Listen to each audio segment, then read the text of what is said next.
नमस्कार, मी प्रवीण पाटील. आपण पाहत आहात लाईव्ह ट्रेन न्यूज. जळगाव शहरातील कला वसंत नगरातील नागरिक जे आहे, सत्ताधारी नगरसेवक जे आहे विजय वांडल यांच्यासह या ठिकाणी आंदोलन करताना दिसून येत आहे. त्यांच्या मूलभूत सुविधा या ठिकाणी मिळत नसल्यामुळे हे नागरिक जे आहे ते या ठिकाणी आक्रमक होताना दिसून येत आहे. Experience heritage and royalty. या ठिकाणी जर आपण बघितलं तर कला वसंत नगरातील हे जे नागरिक आहेत ते सत्ताधारी नगरसेवक विजय बांदल यांच्यासोबत या ठिकाणी आज ठिय्या उपोषण करत आहेत. विजयला काय सांगाल, आपण सत्तेमध्ये असतं की आपल्याला आंदोलन करण्याची वेळ येते? बघा, सर्वात पहिले तर सर्वांना नमस्कार. मी सर्वात पहिले ज्या विश्वासाने लोकांनी मला नगरसेवक म्हणून निवडून दिलेलं आहे, तर माझा सर्वात पहिले अधिकार आहे की नागरिकांसाठी सुविधा उपलब्ध करून देणं.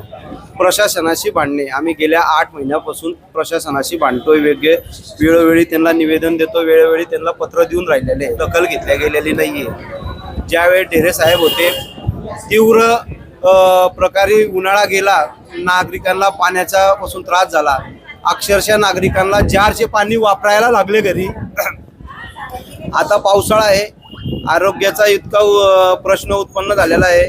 ना लाईट आहे, ना नळ आहे, ना पाणी लोकांना प्यायला आहे, ना आरोग्यापासून सुविधा आहे.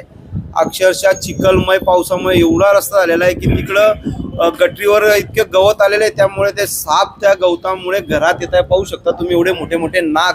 कालच्या पेपरला तुम्ही वाचला असेल की महिलेला डाऊन झालेला आहे, तर ह्याच कॉलनीतल्या माणसाला डाऊन झालेला होता. काल चौगुले प्लॉटमध्ये साप चावला एका महिलेला. प्रशासन कोणत्याही प्रकारचे, आज आम्ही आमच्या वार्डातील, माझ्या वार्डातील माता भगिनी वार्डातील मोलमजुरी करून आम्ही टॅक्स पूर्णपणे भरतोय. ज्या लोकांचा टॅक्स लावायचा बाकी आम्ही स्वतःला सांगितलं, तर 6 नंबरमध्ये त्यांची कुणी दखल घ्यायला तयार नाही. घरपट्टी विभागाचं काम काय आहे की वार्डामध्ये जाऊन तुम्ही व्यवस्थितपणे जागा मोजणी करून घरपट्टी लावा, तेही केलेलं नाहीये.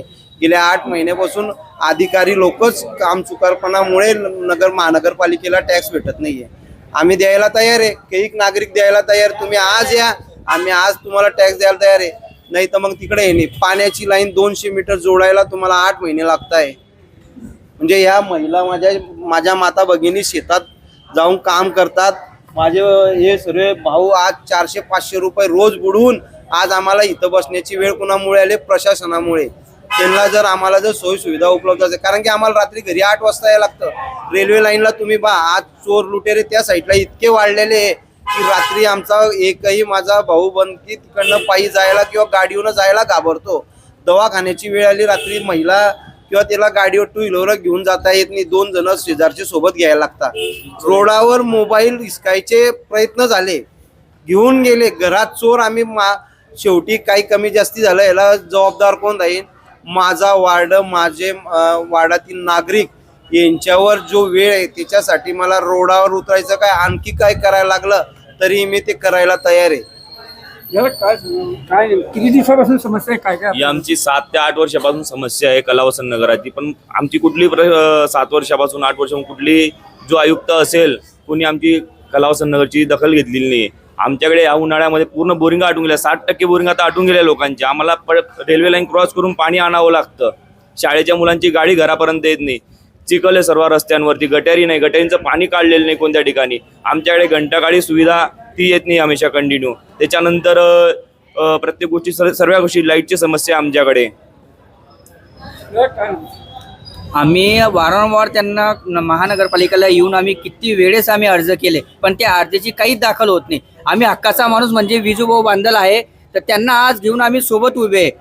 ते आमच्या पाठीशी आहे. आता याच्या पुढे काय निर्णय घेणार आता तेच समजेल आम्हाला, की आता पण आश्वासन भेटणार आहे का आम्हाला की पहिल्यासारखे बसते. आमदार पाणी करून गेले आमच्या एरियात, स्वतः आमदार पाणी करून गेलेले होते.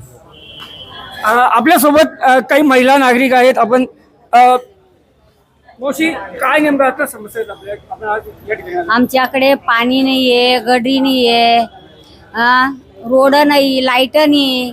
आमच्याकडे काही सुविधा नाही केलेल्या आहे आजपर्यंत. मग समस्या भरपूर आहे आमच्याकडे. तर किती काय हे बोल. आमच्या समस्या भरपूर आहेत. गटारी, पाणी, नळ वगैरे सर्व. लाईट पण नाही आमच्याकडे.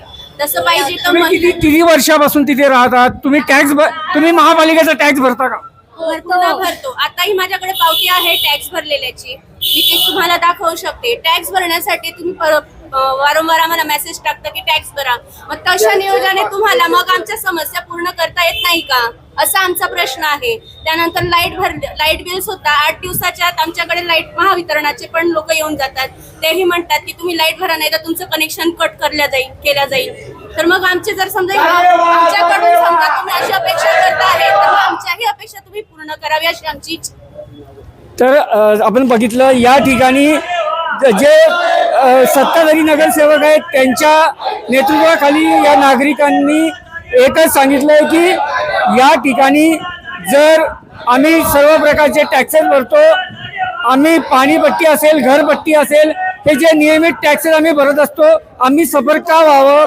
आता जर या ठिकाणी प्रशासनाने आमची जर बाजू समजून नाही घेतली तर भविष्यामध्ये तीव्र आंदोलन या ठिकाणी उभारण्यात येईल. Praveen Patil, live train news, Jalgaon.